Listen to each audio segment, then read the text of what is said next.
جن کو شریعت میں بیٹھ کر نماز پڑھنے کی اجازت ہے، ان کے لیے بیٹھنے کا مسنون طریقہ کیا ہے، صحیح طریقہ کیا ہے، وہ کس طرح بیٹھیں گے؟ دیکھیں،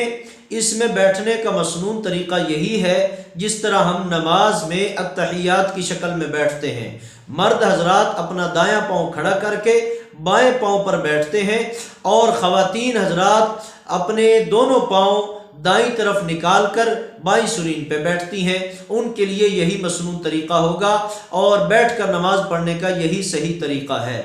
اگر اس صورت میں بیٹھنے پر کوئی مریض قادر نہیں، اس کا کوئی مسئلہ ایسا ہے کہ وہ اس طریقے پہ نہیں بیٹھ سکتا، کوئی ہڈی کا مسئلہ ہے، کوئی اور دیگر مسائل ہو سکتے ہیں، تو پھر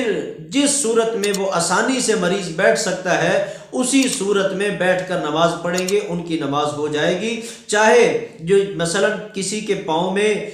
راڈ پڑے ہوتے ہیں، تو اب ان کو ظاہر سی بات ہے ٹانگ کو فولڈ کرنا ان کے لیے ممکن نہیں، لہٰذا وہ اپنی ٹانگ کو پھیلا کے بیٹھیں گے، چاہے ان کے پاؤں کا رخ قبلے کی طرف بھی ہو جائے تو ان کی نماز اسی صورت میں ہو جائے گی، کیونکہ ان کا حکم مریض اور معذور کا آ جاتا ہے، اور اللہ تبارک و تعالی لا یکلف اللہ نفسا الا وسعها، اللہ کسی پر اس کی طاقت سے زیادہ احکام کا بوجھ نہیں ڈالتے، لہٰذا اور